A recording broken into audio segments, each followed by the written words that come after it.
Faced with the probability of my own death, your face did not graze the stew of memories I needed to recollect in search of something greater than myself.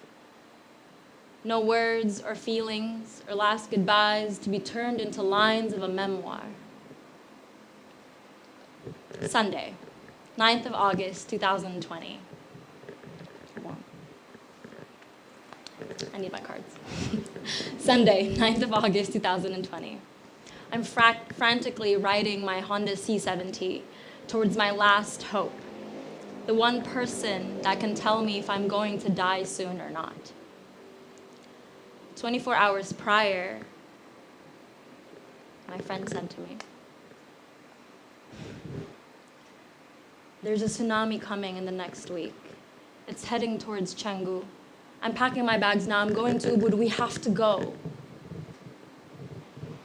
My mind is trying to wrap itself around the news that I'm now hearing through the mouth of my best friend.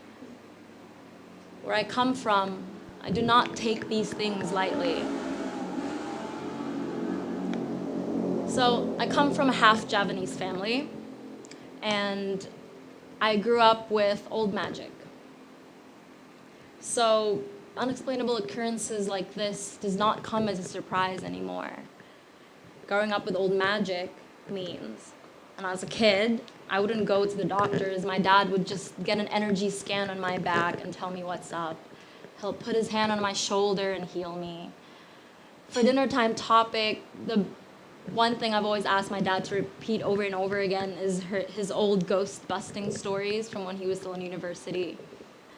When other kids would go up to their parents and tell them about the ghost under their bed, they would normally get "Ghosts aren't real, kid."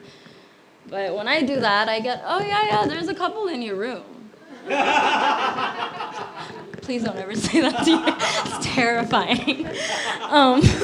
And history lessons weren't as fun because on family vacations, my dad would like to take us to these old historical sites around Indonesia, and there are many. He would touch the broken stone temples and tell us of the visions he sees from days long past. Now that is a history lesson.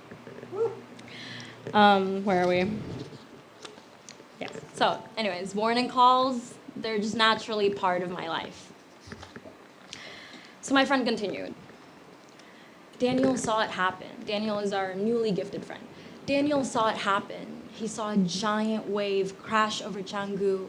It destroyed everything. And it's not just him. A couple of other Balinese girls saw it as well. They're packing their bags as we speak. Aziza, I don't think this is a drill. The next 24 hours was filled with turmoil. Am I gonna die? Am I gonna die? Am I gonna die? The question that kept repeating itself in my head. Fate does not need to make sense for it to happen through the cracks. Even if their words mean nothing to your ears, prophecies aren't made to be easy. That evening, I typed up the most ridiculous message in my family group chat.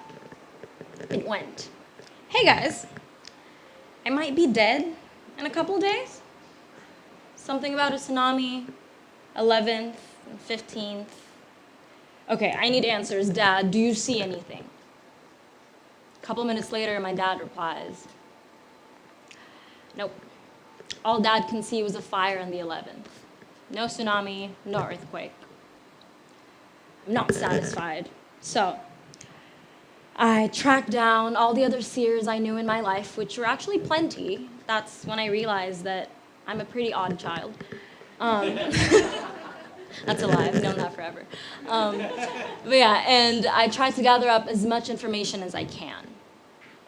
So after hours and hours of frantic searching, the conclusion was inconclusive. Okay. So again, I'm on my Honda, driving to my gifted friend, the woman that I'm pretty sure has the answer that I'm looking for, which is, am I gonna die? Is everyone I know around gonna die? What's gonna happen? And in the midst of this frantic driving, not safe, by the way, don't do that. In the midst of this frantic driving, in the midst of my fear, of my anxiety, and let's be honest, my mortality crisis, I started asking myself a couple of questions that I feel like everyone sort of does when the idea of death pops into your mind, you know? And so I thought, in the face of my death, what affairs do I need to get in order? Who do I need to call? What do I need to confess, and to whom? And when the answers arose, the sense of, I guess, calm washed over me. As I realized the answer to those three questions were nothing, no one, and nothing again. And it wasn't always this way. Backstory. When I was a child, I developed a problem with lying, as I think all kids do. But in my teens, it developed into something bigger, because at one point I realized I was a full-blown compulsive liar. I think it was some sense my own way of surviving my parents. Aside from them being magic, they're also Asian. So, growing up with Asian parents, being somewhat culturally rebellious, you could say, yeah, rebellious kid requires a lot of fiction at play. And it would start with just the basic things like where I've been, who I was with, and then it slowly just progressed into more frequent, unnecessary lies, like what I had for lunch. Don't know why I felt the need to lie about that, but okay. I had steak. Want money. Wait, where are you right now? I have no idea. Anyways, oh yeah. So, I have a lot of anxiety, right? And as a person that has a lot of anxiety, trying to keep track and trying to constantly be accountable for these lies becomes completely unbearable. I noticed a lot of my crippling anxiety stemmed from the web of lies that I've curated for absolutely no reason. And at one point I just thought like it's enough. Like I don't want to do this anymore, you know? And by university, it was hindering my life. Like, I'm 18, university, in a new city, living my own life. Like, I'm a teenager, I'm trying to find out who I am as a person, but anxiety kept holding me down. And it would be from, like, honestly, the absolutely stupidest things. Like, I would tell different stories to different people.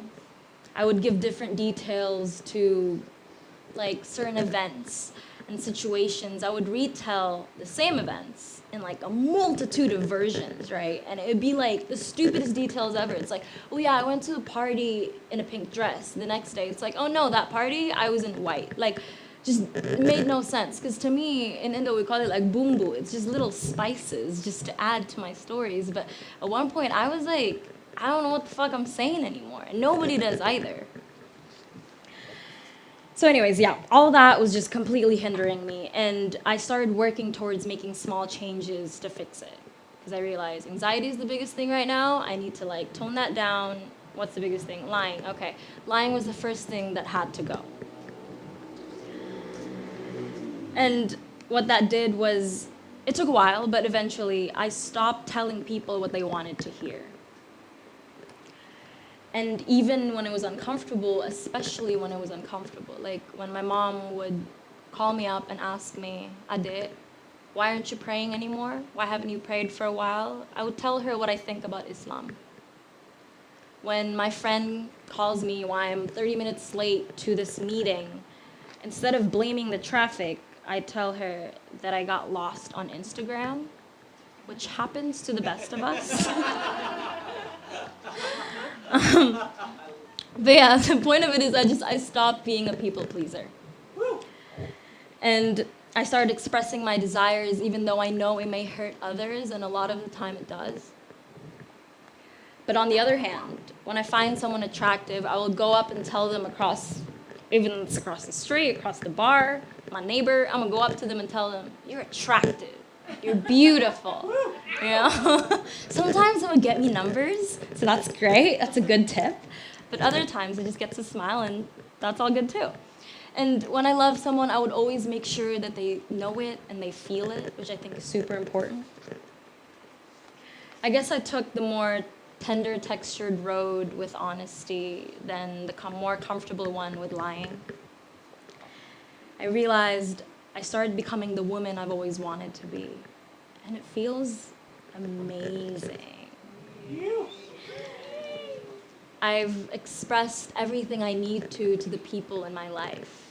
Like, every conversation has been had, every word has been said. Everyone I love knows that I love them, and in turn, everyone in my life knows me, like the real me, not just some made-up version. I've been living my truth, mostly, because we all have our setbacks, for the past 5 years, and I have nothing to hide anymore. It's like this total, weightless, unapologetic freedom. So, let's go back to our story. I went to see this woman, I went to see my gifted friend, and the meeting went well. What does it even mean? What do you mean? I'm like, what? But yes, the meeting went well. She explained to me what the prophecy meant with the tsunami that all these other people are seeing and the symbolisms behind it. And she told me that we are physically safe for now. There's more to it, but I don't have time to get into that whole story, so.